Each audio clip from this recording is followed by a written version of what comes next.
Following the death of 17 people during a school shooting in Parkland, Florida, Connecting Point is taking a look at school safety and security in this region. We start in the largest school district in western Massachusetts, Springfield.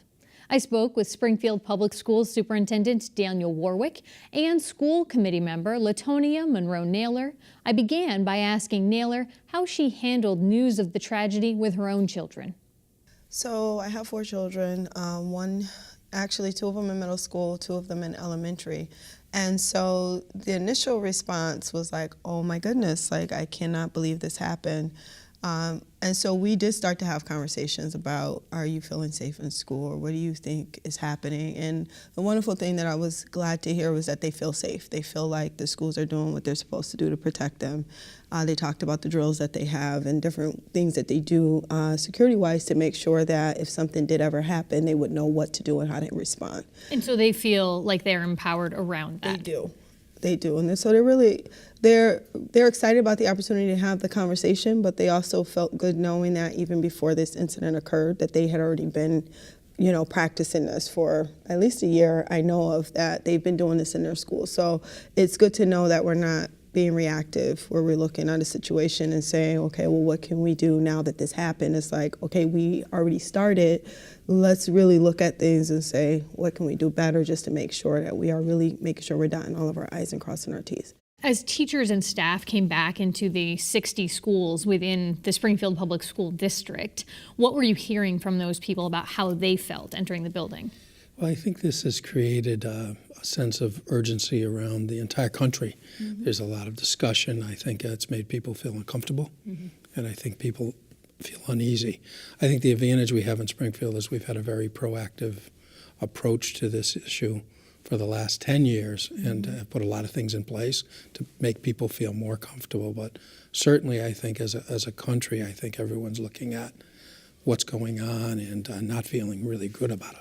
On any given day in the Springfield mm-hmm. Public Schools District, the largest district in western Massachusetts for yes. public schools, you have 30,000 people, mm-hmm. whether that's your 26,000 students or your about 4,000 staff, like I said, across those 60 buildings. Mm-hmm. So, a small city's worth of people that you're responsible mm-hmm. for on any given day.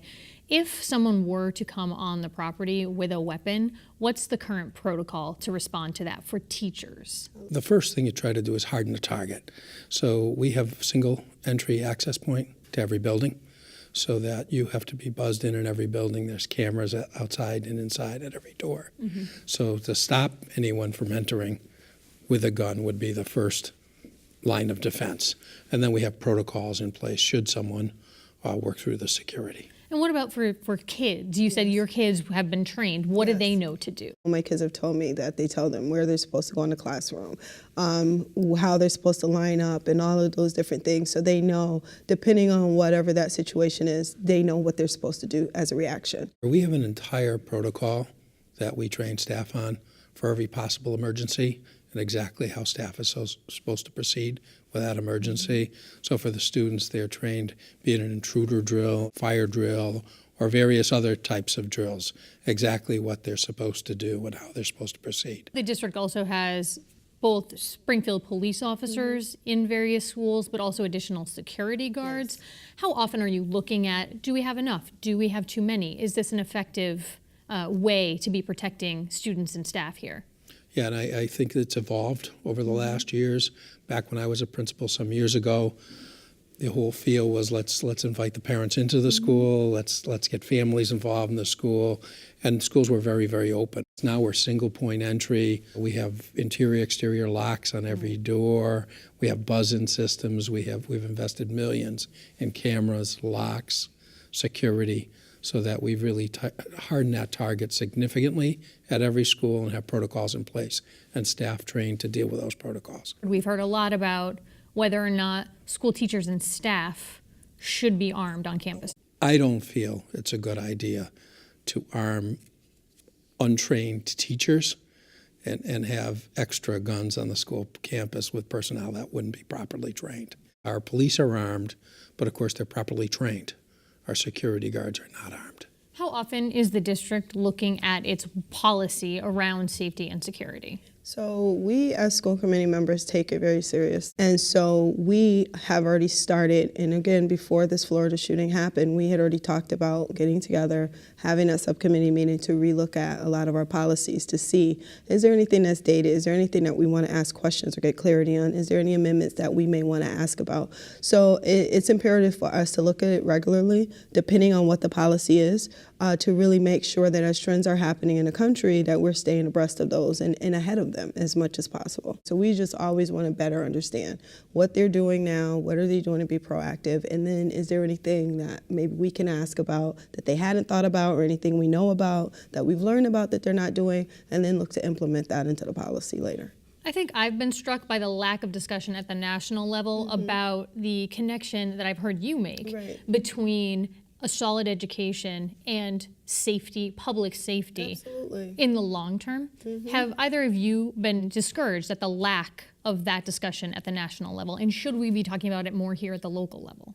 My husband and I have had these conversations about, how important is it for people to be safe. We anticipate that, when kids are going to school, they're going there to learn. They're there, the teachers are there to teach. However, safety is the 1A of it, is that you have to feel that you're safe, because if you're not, you can't learn and you can't teach. So yes, it's absolutely necessary to talk about it on a national level. I think we are already having those conversations on a local level. The national level, just the fact that you're talking about just having guns and teachers and arming teachers, it was like, how removed are you from the fact that classrooms are not supposed to be for that purpose? That's why we have resource officers. That's why we have security officers. They're the ones that's supposed to protect us, not us going in there thinking about how do we protect our kids. And oh, by the way, 1 + 1 = 2. As LaTonia spoke about it well, as a parent, parents want to know their kids are safe. We've put a lot of work into it, but I don't think you're ever done. I think it constantly evolves. We're constantly looking at new initiatives. Last few years, we added this Be Safe protocol that we bought into that identifies every door in a school, every access point, and the police officers and firefighters actually all have that information to respond to. All those kinds of initiatives make a difference. We make sure our school resource officers constantly getting new training to respond. Our security guards are constantly getting training. And our policies have evolved and changed and improved every year. Next school committee meeting is March 11th. We'll see the conversation continue there, I'm sure. Absolutely. Thanks for coming in.